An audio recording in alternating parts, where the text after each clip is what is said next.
Welcome to The Fix. I'm your host, Brock Bevel. Today on the show, I have Travis O'Connor. Travis, thanks for being here. Thank you. Thanks for visiting. Appreciate it. Yeah, so we have about 13 minutes to provide, to reach our goal, to provide people with tangible solutions of recovery.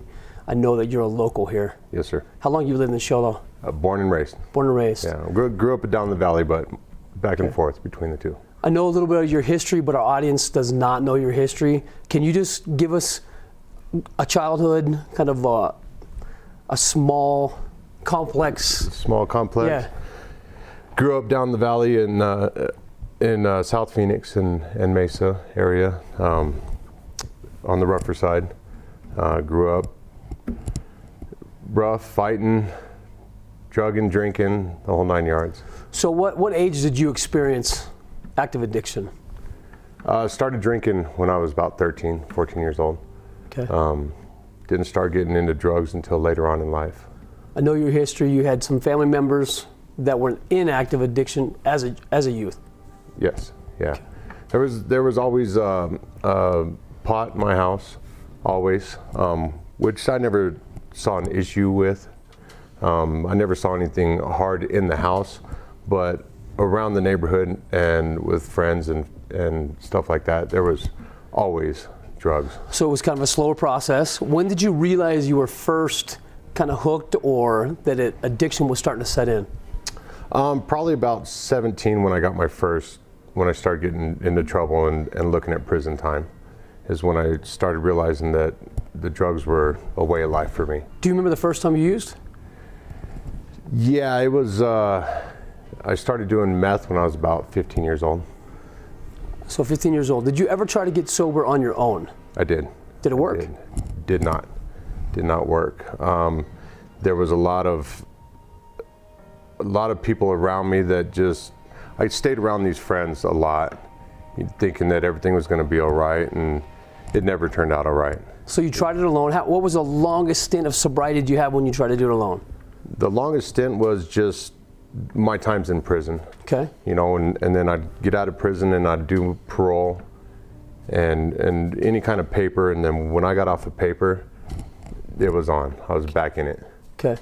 So you mentioned prison. A lot of people talk to us. They come into our program. They see us in the community. Said, I hope my child goes to prison because they'll get sobriety. They'll find sobriety. They'll find all this clarity there. What's your opinion? Big negative. Big negative. If you want to learn how to become a better criminal, then that's the way to do it. I never learned anything about sobriety while I was in prison. I got better connections.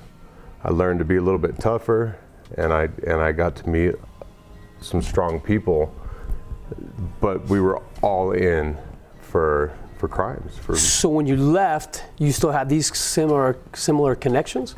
I did. And you stayed with them? Yeah, and some of them got sober over the years, and I'm still friends with those guys.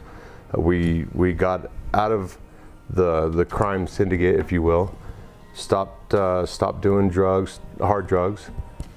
Stopped robbing places, stealing bikes, stuff like that. You know, over the years, a couple of those good friends of mine, still really good friends of mine. Right. So because I know your history, you stopped meth years ago. Yeah, 17. Okay. And then what carried on? What continued to kind of bind you to addiction? The alcohol. Okay. Alcohol. And I never realized it until recently that I just substituted my meth use to alcoholism, because I never thought that alcohol was a problem. And it wasn't until recent that I realized that I just full-blown alcoholic. So what was that turning moment? How did you find out that you were an alcoholic, or even just admitted it? It wasn't until the 2 days before I came in the program. I went to work about 10 o'clock in the morning, or I opened the bar at 10 o'clock in the morning. By noon, I had a bottle of tequila down, and I just wanted to die. I just wanted to lay down and die. I did not want to do anything else. And the bar owner, good friend of mine, that's when he realized that I had taken it too far. Okay. And he took me in. So you had someone in the community grab you, hey, say, Travis, I see you're struggling, let's go find help. Absolutely. So you tried to do it on your own, didn't work very well. You tried to do it with prison, that didn't work very well. How'd you feel like, not always a proponent of recovery, but whatever works for you. Does that make sense? Because we're going to talk about, you did some things in recovery that blow my mind. Right. Right? So why do you feel like it worked for you? The people that I met, the tools that I learned, the good people throughout the community that I didn't know that were actually involved a lot with recovery, Okay. really helped me along the way. The classes that we do on a daily, just grabbing pieces here and there, you know, some classes work for people, some classes don't. AA is not my strong suit. I don't like it, but it works for other people, so I'm all for it. Right. Mine was different outlets, different people teaching different classes. So if you could give one tool, speaking to a lot of people, one tool that would help, that worked for you, what would it be? My biggest thing was the change. Change everything. The placement of my couch, the pillows, the moving pictures around the house. One of the old students taught that, and it grabbed hold of me like no other.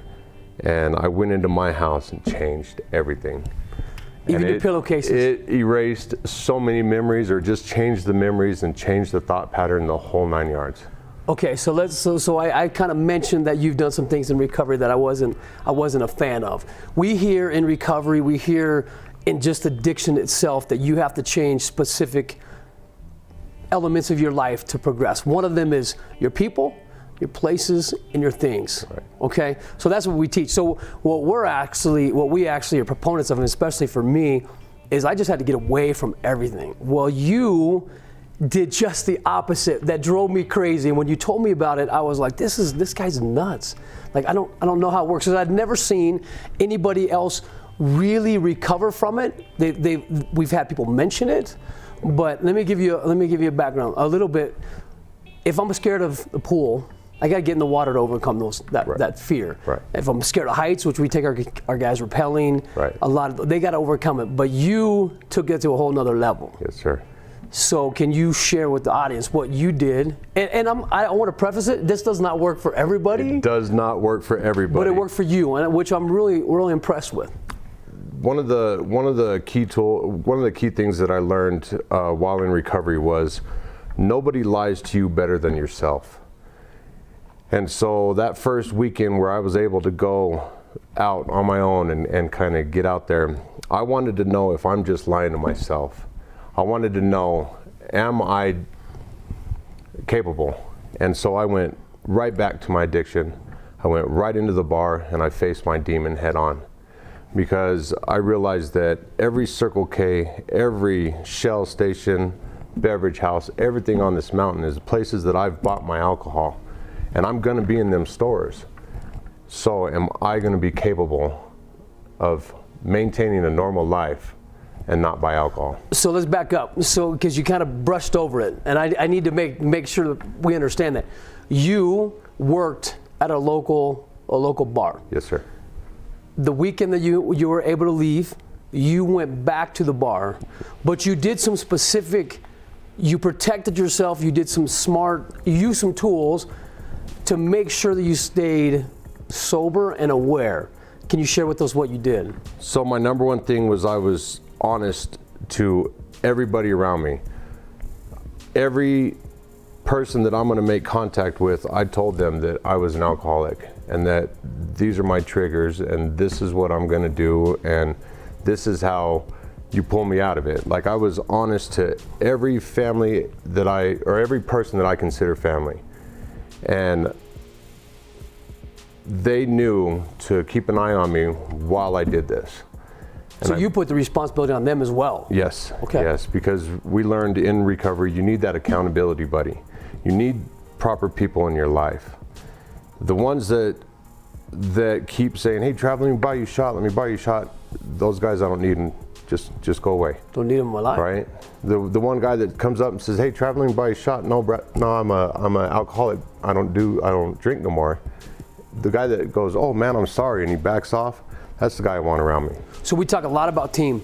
Can you share what that means for other people? Because that's probably one of our biggest teaching moments. Explain it. So the teamwork, your team is not only the people in recovery, but the people outside of recovery.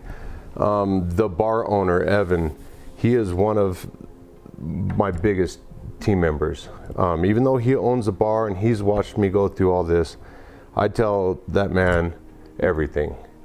And it's very important to have guys and gals outside of recovery that will have your back.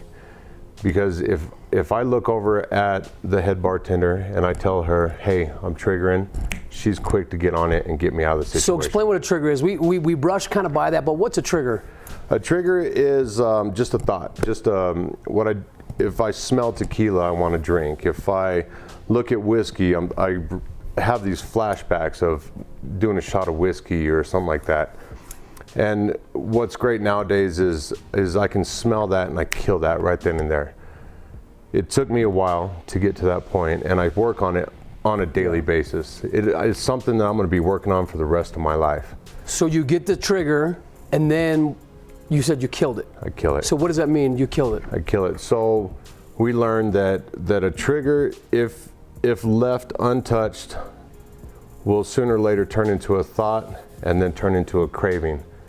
And then it's on from there. It's on. It's on. So we learned how to kill those triggers in a heartbeat. So what is one of the tools that you use? So you said you go to the bar, you smell it, you talk to somebody, you exclude yourself. What works for you?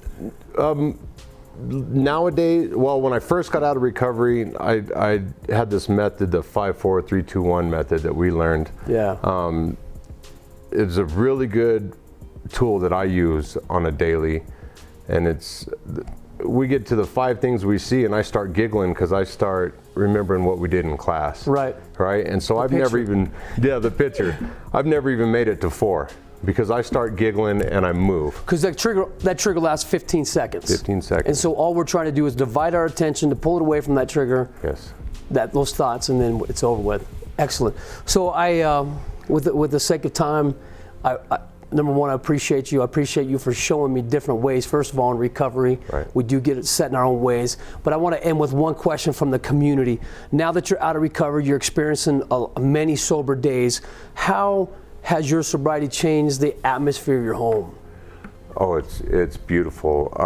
The communication that I have with my kids, my kid's mom, even some of my own family members, I learned how to take that pause. If something's done that I don't appreciate or I don't like, I learned how to take that pause before I react. Where when in my addiction, I just reacted. So have your children noticed the difference? Oh, big time, man, big time, yeah. I want to commend you because I've actually spoken to your children. I know them, and they see a totally different guy, totally different dad. Oh, yeah. Hey, thank you very much. Absolutely. We're going to take a break, and we'll be right back with The Fix. Welcome back to The Fix. I'm your host, Brock Bevel. I now have another guest join us today, Tina Savage. Tina, how are you? I am awesome. How are you? Tina, I am so excited about this conversation. I feel like I've known you forever. I feel like I've known your history. You've been involved in recovery for a long time, and in our recovery, and you're an anomaly. Well, right? Thank you. You're an anomaly, which is a good thing. You were able to do, I don't want to say something, but I guess that's the word, something that many people don't. I pulled some stats this week, and I know that you were a child of a family member who was addicted to drugs. And the stat reads, children of addicts are 8 times more likely to develop an addiction if it's in their home. 8 times likely. So I'm going to get into how you broke it. Okay. But I don't want to say but what I want to share with you is a couple things. Is you being raised in addiction, you were so open, you were so honest about it. Most of us, I'm an addict, I have a family member that's addicted to drugs, and it feels like we want to hide it. We want to bury it, we want to cover it up, we want to wear this mask like everything's okay. What did you do to break through that? Because you're very well known in this community. How did you do it? How did I break the addiction? How did you break that stigma of not wanting to talk about it? You have to tell your story. You can't help anybody if you don't tell your own story. I mean, that's simple. You can't hide at home and pretend like it doesn't exist, because there are so many people out there with the same thing. They're going through the same thing.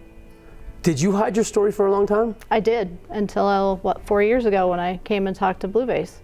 Yeah, I remember So, the yes. day I asked you, Tina, will you come share your story? And you went pale on me. Oh, I You're was like, shaking. I was nervous. I was like, what are they going to say? What do they think about me? It was crazy. So those feelings that you had, can you expand on them?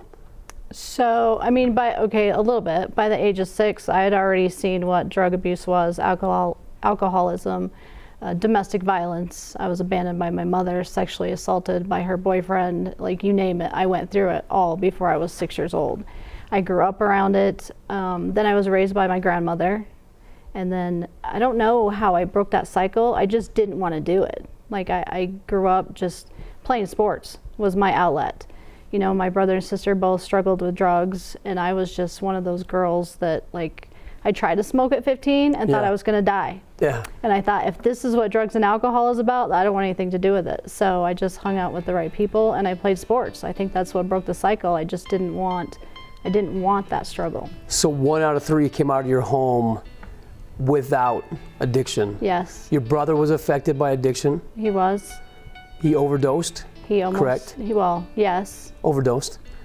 Still doing well today. Oh, he's doing great. He found Jesus, and he's doing amazingly well. And then you had a sister. Mm-hmm. And how's her recovery going? She is sober. She was addicted to meth for several years. It's affected her health. It had her children were taken away from her because of it, you know. And even as we were growing up, we lived in roach hotels, you know, apartments with roaches. There was just so much. I don't know if gross is the word, but I just didn't want to live that way. And I kind of looked at it, that's what addiction was. So why did it take you so long, knowing your personality? You talk to people, you have no problems talking to people. But why did it take you so long to share your story? I mean, it's epic. It's a big story. You know, it was Blue Vase. I did not share my story. I kept it inside. I was angry. I was ashamed. I didn't want anyone to know that I was abused. I didn't want anyone to know that there was addiction in my family. Hold on, let's stop there. Back up. But you weren't the addict. No. But you said you were ashamed, embarrassed. Why? If you weren't the addict, why were these emotions so attached to you? Living with addiction, you're told it's your fault. You know, it's your fault you're a bad kid, so your mom left you. It's your fault that I want to drink. It's your fault that I want to watch pornography. You know, and you take that in. People take that as literally, like, it's my fault that my husband's doing this, or my dad, or, you know, my son. And it just took me years. Deshaun is the one. He said, Tina, you should come teach at Blue Vase. And I said, why? I'm not an addict. What do I have to offer? Well, it's the other side of the addiction, the damage that the other side goes through. So talk to us. Share that a little bit, because we need to hear it. Because we do. We are kind of selfish. We just talk about ourselves, and we just talk about the addicted, but we fail to talk about those who are deeply affected by it. Oh, growing up knowing that your mom doesn't want you because she would rather be out drinking or doing drugs, that affects you. I was angry for a long time. I don't remember, but my dad said I used to beat kids up all the time because I was so angry. I can see that. So I was addicted to somebody that was an alcoholic and addicted to porn, and he just drilled it in my head that it was my fault. Do you feel like the instruction you received or the example you received as a kid kind of pushed you into a marital situation where there was addiction in the home? Because that's what you knew? Because that's what you're used to. You know, I grew up when you have an argument or you disagree, you throw things, you punch things. You know, I watched my mom be beaten because they disagreed. And it just makes you think this must be normal. You know, sexually abused, you think, okay, this is normal. You know, these people are supposed to take care of you. You're supposed to trust them, and they're doing these things to you, so you think that's a normal way of growing up. Did you get it? Do you think you got attached to the chaos? Oh, yes. Yes. Do you feel like that's an addiction to itself? I think so, and I wanted to control everything. I didn't have control of what happened to me when I was little, so I was controlling everything. Where my kids went, where my ex-husband was, like I wanted to know, where are you, when, what time, you know, all those things. I was angry. When there was a conflict, I would scream and yell and punch things and throw dishes, like I was that person. And then I got pregnant, and I'm like, I can't bring my children into this world with this anger and this chaos, and I had to get it away from me. So how did you do it? You know, it took a lot. I found God. I always found God. You know, I went through suicidal thoughts when I was younger with my 3 kids, because my ex-husband told me I was worthless and I would never amount to anything. And I prayed one day, just, God, take me. I just need to be off this earth. I'm not good enough for my kids. And he sent my Trinity, my little girl, into the room. And that was the last day I thought of it. And it was just that beginning, like, okay, I need to get out of this situation. I need to rely on God. I need to rely on my kids. And I just need to surround myself with people that do love me and love myself. So that was 18 years ago. Trinity's 18, right? She is. She's 18. So 18 years ago. So there was just a mental switch that you said, hey, I can't continue with the chaos? Well, it was God. Like, people, you know, they think God doesn't talk to me. I want to see God. He did that day. He answered me. He sent Trinity. And that was my wake-up call, that I have purpose in this life. And I need to stop feeling sorry for myself or being the victim. And I'm not the victim. You know, I'm a survivor, and I got through it. And I want to help other people who are stuck in there, sitting at home wondering, you know, is this my fault? Do I control everything because of what happened? Am I angry because of what happened to me? You just got to let it go, because life is too short. I hope Trinity's watching this. I hope she has a chance to kind of hear this part, because she's an amazing. Well, and I know your children. I know your current husband, phenomenal individuals. But from seeing and hearing what you came from, like, this is a massive example of restructuring your life and changing yourself. But today, do you still have any wounds that are carried from your past? Oh, absolutely. I still get insecure at times. You know, if my husband travels for the weekend, I still get those triggers of, like, you know, what's going on? What's he doing? My ex-husband was addicted to porn, so that, you know, there's a trigger when we watch movies sometimes, and there's addiction in the movie. It triggers something. If a child is molested in a movie, it triggers some of those feelings. But I immediately start talking. You know, I'll tell my husband, I'll tell my daughter, I'll tell God, and that's the huge thing in it. You have to communicate right then and there how you feel. But isn't it crazy how those emotions from so many years, I mean, Trinity's 18, so it's way before that, and we're still being triggered today by occurrences, trauma, I would say, that occurred years ago. So other than your triggers and relationships, did it have any effect on your kids? Oh, my kids, their father was an alcoholic, and he was addicted to porn, so there was a lot of fighting in the house. He would disappear a lot, and then he abandoned them. So he walked out of their lives, I would say 12 years ago, maybe longer. And they have abandonment issues. They have issues with relationships. They're afraid to get close to people sometimes. They're all doing way better. So it's amazing how well the kids are doing. But yeah, they had that trauma too of being abandoned, and it wasn't my fault. So how open and honest are you with your kids about it? Completely, 100%. We're very close because we are so open with each other. You have to be. You have to communicate. You have to say how I feel. You have to get those wounds out. Otherwise, they're going to stay in. It's like the skunk in the basement. I told Blue Vase that. What happens if you have a skunk in your basement? Makes the whole house stink. Yeah. Get rid of that skunk and air it out and get that out. But that's scary. I always share it's like a monster under my bed, and I gotta take that thing and rip it out and share it with people. But it's hard. It is. It's hard. So what ultimately, where do you put your normalcy? Where do you put your calm today? With all that trauma in the past, how are you able to function so well? With God. I pray a lot. He talks to me a lot. And the church, I'm involved with the church. I have a ton of friends. Blue Vase has helped me overcome a lot. I have a tattoo on my back of a blue vase and a butterfly because that was the beginning of me opening up, because I could never talk to anybody. You know me. Like, I'm doing announcements at church now, I'm talking to people, and I could never have a conversation one-on-one because I was too shy. So all of that, just surround yourself with good people and tell your story. And I don't want to disagree with you, but I don't totally agree with that. You didn't want to speak about your trauma, because that was hard, because you're willing to talk to anybody at any time about anything else. Nope, not before Blue Vase. I was very shy. I didn't want to have conversations. I was always the one that kind of stood back and watched people, because if you talk to them, you know, they get to judge you. Whatever you say, you might sound stupid, you know, different things like that. So it wasn't until Blue Vase, a good husband, a good church, that it just started opening up. People. And now I want to help other people in the same situation. Okay, we will continue to invite you to do that. Perfect. Thank you. Thank you for watching The Fix. I'm Brock Bevel. If you know someone who is struggling or affected by addiction, there is hope. There's always help out there. Please don't give up. You're important and your life matters. Thank you for watching. We'll see you next time.